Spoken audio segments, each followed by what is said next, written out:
Roller coasters are meant to be fun and comfortable, but every once in a while, you come across a roller coaster element that just feels like it wasn't made right. This could be a good thing or a bad thing. So not every roller coaster on this list will be bad. Actually, one of them happens to be in my top 5. These are the coaster elements that make you want to say, "Please stop hitting my rib cage with a metal bar. Ouchie." Cracky.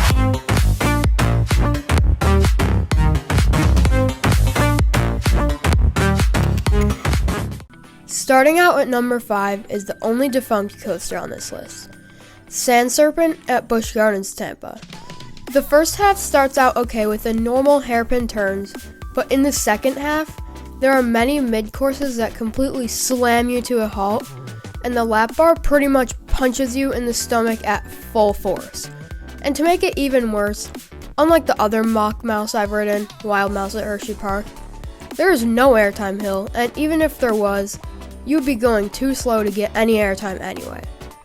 This is a coaster that I am very happy they removed and are replacing it with a cool looking B&M Family inverted coaster. And hopefully that one is way more comfortable than this one. Moving on to number 4, we have Sky Rush at Hershey Park, and I'm talking about the drop in the back row. This is the main one I was talking about, where the element is painful but still good. Not just good, but one of my favorite first drops ever, and easily the strongest airtime moment I've ever experienced on any coaster. I don't know how this is allowed or why Intamin thought that this would be okay, but I'm so happy that it's like that. The drop on its own would have been amazing, but halfway down, there's a kink that feels like it tries to rip your legs off in the best way possible.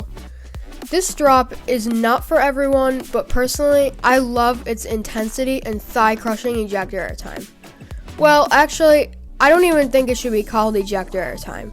They should make up a whole new word for this type of airtime. That's how insane it is. Now for number 3, we have Magnum's Triangle Hills.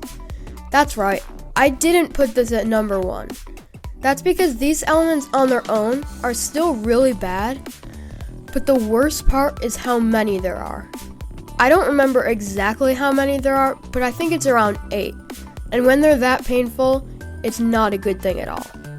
What else can I say about Magnum that I haven't already said?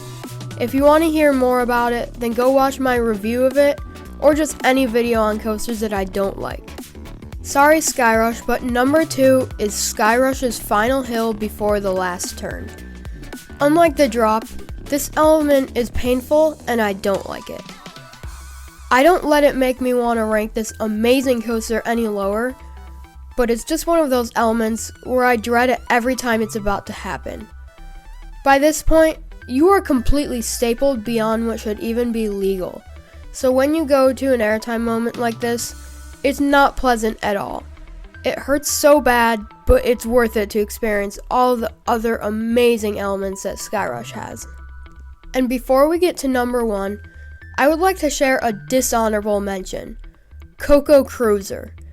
I understand that this coaster doesn't usually give the same ride that I had, so that's why I didn't put it on the regular list.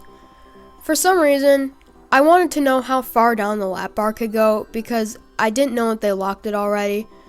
So once I did that, I could barely breathe, and every small jerk, which this coaster has a lot of, would throw me into the lap bar or the side of the train, and it hurt.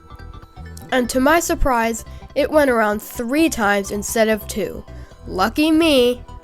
Number 1, Viper at Darien Lake, and I'm specifically talking about the entry to the Batwing in the back row. There is no element on any coaster that I dread more than this one. All I can do is try to brace for it, but that doesn't work. I do like this coaster, but this element definitely makes me rank it lower than I would if it wasn't there.